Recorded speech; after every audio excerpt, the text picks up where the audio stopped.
Bonjour et bienvenue dans cette présentation du premier contrôle pour les cinquièmes. Vous le voyez au-dessus pour le chapitre 2, la leçon 1. Oui, cette fois, on ne va pas attendre la fin de la leçon pour faire un chapitre, parce que comme le disait une collègue PE, c'est peut-être un peu loin pour eux, donc on va faire une évaluation. Ça fait 4 cours que vous avez eu sur cette leçon. Il en reste encore 3 ou 4, donc ça permet déjà de faire une petite évaluation d'étape sur ce que vous avez déjà vu sur les êtres vivants et leur évolution, et notamment les besoins physiologiques de ces êtres vivants.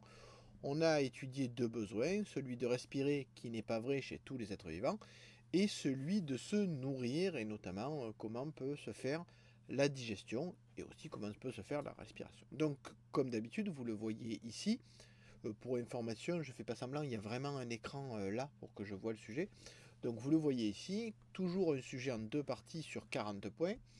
Donc première partie sur 20 points pour une partie court et deuxième partie d'exercice sur 20 points aussi. Donc première chose pour la partie court, vous le voyez, je vous demande la définition de zoophage et phytophage.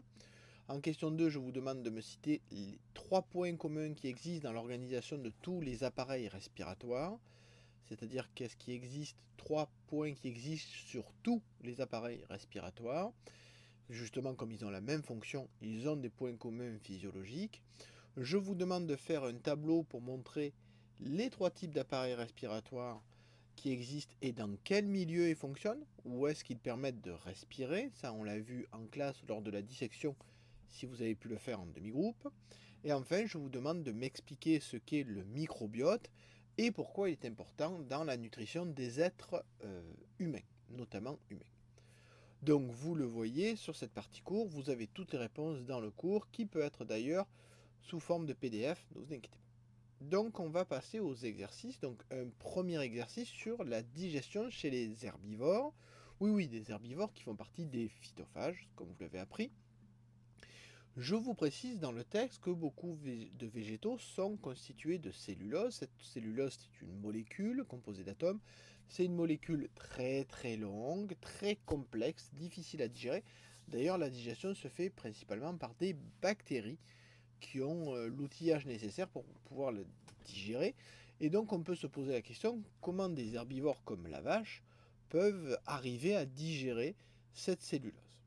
Donc je vous présente ici le tube digestif de la vache, que vous avez déjà d'ailleurs étudié en classe, lors d'un cours que vous avez fait en classe. Et je vous parle notamment d'une particularité au niveau de l'estomac.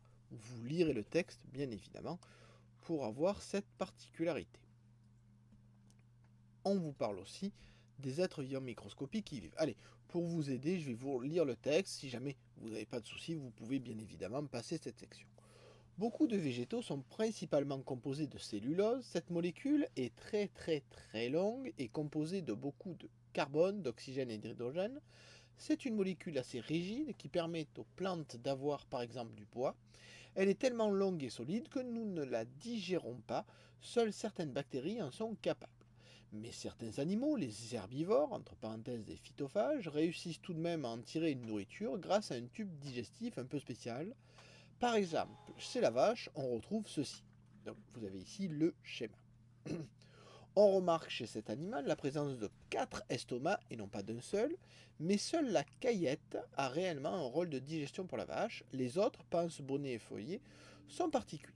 Il y fait environ 39 degrés Celsius, le pH est légèrement acide et il n'y a pas d'air, aucun oxygène. De plus, la pince se contracte régulièrement pour mélanger son contenu. On y trouve environ 200 espèces de bactéries, des protozoaires, qui sont des êtres vivants microscopiques, et des champignons. Ces êtres vivants microscopiques sont détruits en présence d'oxygène et apprécient un milieu faiblement acide. De plus, ils se développent au mieux aux alentours de 40 degrés Celsius et ils se nourrissent de cellulose. Donc, question 5. Indiquez quelle particularité possède le tube digestif de la vache. La réponse est dans le texte. Expliquez si la vache peut digérer toute seule l'herbe qu'elle ingurgite. Réponse dans le texte et dans le cours que vous avez fait. Et enfin, expliquez en quoi il est important que la panse ait une température de 39 degrés Celsius, avec un pH acide, légèrement, et sans oxygène. Donc là, pensez bien que pour expliquer, il faut justifier votre réponse par rapport aux informations qui sont données dans le texte. Bien évidemment, il faut dire pourquoi c'est important pour la vache. deuxième animal qui est xylophage, qui se nourrit de bois, donc un phytophage aussi. Les termites sont aussi des êtres vivants qui se nourrissent de cellulose, qui compose le bois. Du coup, des chercheurs se sont demandé si elles avaient aussi besoin de micro-organismes pour les aider à digérer cet aliment. Ils ont donc fait une expérience en plaçant les termites à une température qui tue les micro-organismes, mais pas les termites. Puis ils ont fait deux groupes, un groupe de termites avec de la nourriture stérile, sans micro-organismes à gauche, et un groupe de termites avec de la nourriture qui contient des micro-organismes à droite. C'est ce qui est représenté sur le schéma numéro 2, schéma que vous trouvez ici. Question 8, indiquez ce que devient chaque groupe de termites. Donc bien évidemment, vous regardez les résultats au niveau de l'expérience. Donc vous avez groupe 1 et groupe 2. Expliquez comment les termites peuvent digérer le bois. Grâce à cette expérience, vous pouvez nous dire ce qui permet aux termites de digérer le bois et en apporter la preuve, puisque je rappelle que pour expliquer, il faut justifier sa réponse. Et enfin, pour la dernière question de cet exercice, expliquez quel point commun il existe avec la vache.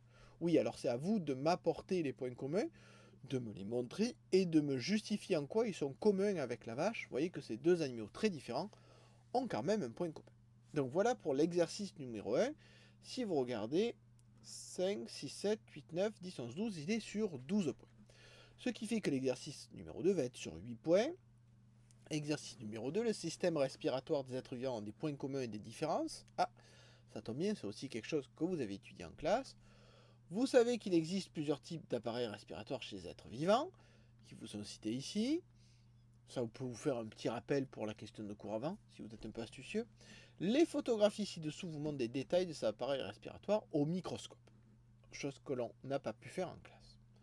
Donc vous avez ici un premier appareil respiratoire avec de l'air et des vaisseaux sanguins, un deuxième avec de l'eau et des vaisseaux sanguins, et enfin un troisième avec de l'air et pas l'autre élément. Vous voyez qu'il y a des pointillés, alors vous allez comprendre pourquoi. Question 11, faire un schéma de deux appareils respiratoires dans les cadres qui sont à leur droite. Donc vous avez ici les cadres nécessaires pour faire les schémas de ce que vous avez en photographie ici.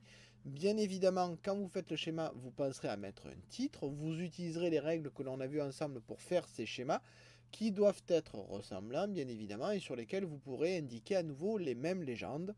Vous pourrez tracer, vous n'êtes pas obligé de renoter les légendes. Donc vous en faites 2 sur 3.